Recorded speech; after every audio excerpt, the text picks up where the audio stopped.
Hello les amis, comment allez-vous? Vous êtes en forme, j'espère, pour ce lundi 29 juillet. Eh bien, c'est la reco de la semaine. Je vous propose qu'on parle de protéines.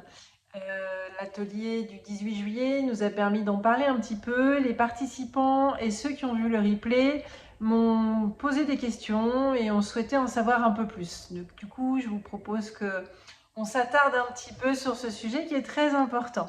Alors la protéine, on le sait, pour nos enfants, c'est important dans la croissance et donc on y fait attention. Mais au final, il est très important de continuer tout au long de sa vie de manger suffisamment de protéines. C'est très très important pour le bon vieillissement. C'est pas important parce que la protéine nous protège, notamment concernant notre masse osseuse.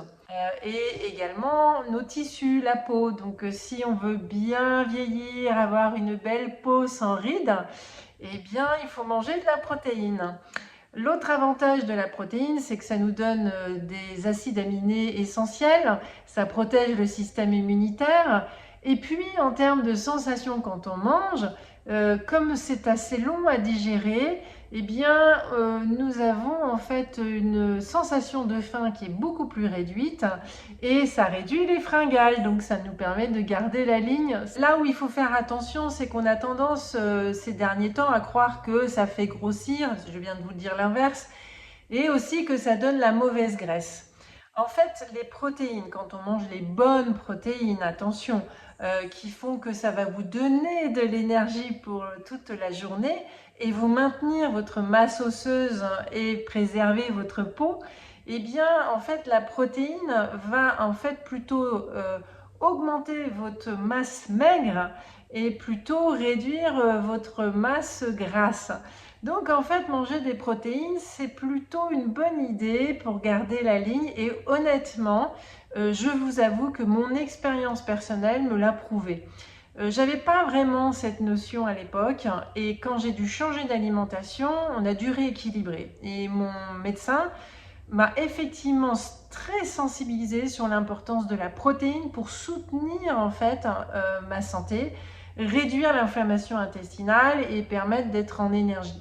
Et effectivement, alors que je mangeais beaucoup plus de protéines, je me suis rendu compte que au final, eh bien, je retrouvais la ligne. Alors, la protéine, elle peut être de différentes formes pour différents aliments. Et puis, il faut tenir compte de quelque chose, ça c'est mon cas personnel, c'est que le gluten par exemple, dont moi je suis clairement en réaction allergène fort, eh bien c'est une protéine très très forte, importante, mais malheureusement si vous êtes sujet comme moi au fait que vous ne pouvez pas le manger, il va falloir trouver un moyen de compenser. Pourquoi je vous dis ça? Parce que si on devait voir quels sont les aliments qui vous fournissent le plus de protéines sur 100 grammes, eh bien le premier c'est le séitan. Vous en avez peut-être pas entendu parler, mais en fait c'est une base végétale qui vient en fait du blé et on retire en fait l'amidon et l'orge et au final on garde que le gluten. Et ça, le séitan, c'est vraiment l'ingrédient, l'aliment qui contient le plus de protéines au niveau 100 grammes.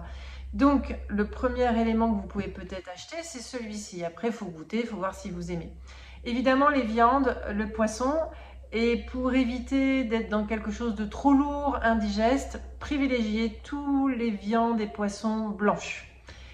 Ça c'est l'idéal, donc le poulet par exemple, un bon poulet fermier vapeur, c'est nickel. Voilà, ça c'est top. Moi c'est une base très importante que je mange et les sportifs de compétition aussi.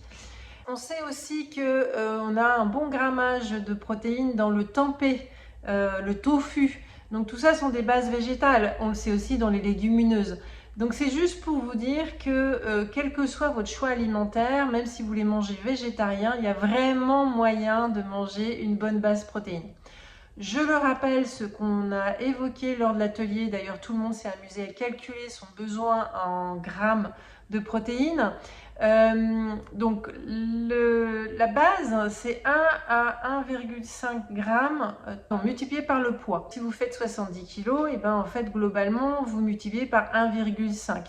Alors je vous recommande plutôt 1,5 que 1 parce que globalement on a des vies très actives. Je vous rappelle que nous sommes des leaders de vie et que nous sommes rempli plein de choses dans notre agenda. Et surtout, si vous faites du sport, ce qui est mon cas, il faut augmenter la quantité, donc il faut aller plutôt vers 2 grammes. Donc du coup, 70 x 2. Ça, c'est un raisonnement que vous pouvez avoir pour les femmes et les hommes, il n'y a pas vraiment de distinguo. Donc retenez la chose suivante. 1. Au même titre qu'on considère qu'il faut la protéine pour faire croître nos enfants correctement, et bien c'est la même chose pour bien vieillir. Donc du coup, en prévention, avec le passage 40, 50, 60, qui est vraiment le moment où on va avoir une rupture autour de 50 ans du métabolisme, il faut soutenir absolument votre organisme, votre système immunitaire, votre système osseux, votre système musculaire, votre tissu avec la protéine. Très très important. Et la bonne nouvelle, c'est que si vous augmentez la protéine dans votre assiette avec une bonne base de végétal, eh bien, en fait, vous allez voir, logiquement, vous devriez reprendre la ligne parce que vous allez mieux vous structurer et vous aurez moins ces sensations de faim. C'est ce qui fait aussi qu'en collation, petit repas pour ceux qui vont faire du sport en fin de journée, il est intéressant de manger un petit peu de protéines, y ajouter un petit peu de glucose parce que c'est un moment crucial pour la dopamine, mais ça sera un autre sujet que j'aborderai avec vous. Mais en tout cas, il est important véritablement de manger de la protéine à partir du moment où vous allez solliciter fortement votre corps. Donc pensez à avoir des bases de protéines dans votre petit déjeuner, l'œuf par exemple, le jambon, le fromage à pâte dure, mais je vous parlais de tofu, de tempeh, voilà, le yaourt. Mais évidemment, le grammage n'est pas aussi important que le suitan ou la viande. Donc, le déjeuner va être important pour avoir une bonne base de protéines. Et le dîner, même s'il faut qu'il soit léger, prévoyez en fait une base de protéines. Alors, par exemple, des petits poissons comme la sardine, le maquereau. Alors, il y en a qui n'aiment pas, je le comprends. Mais le tofu, pourquoi pas. Des petits morceaux de fromage de pâte dure. Le seitan, si vous goûtez, ben allez-y. Le tempeh, c'est aussi notre solution végétale.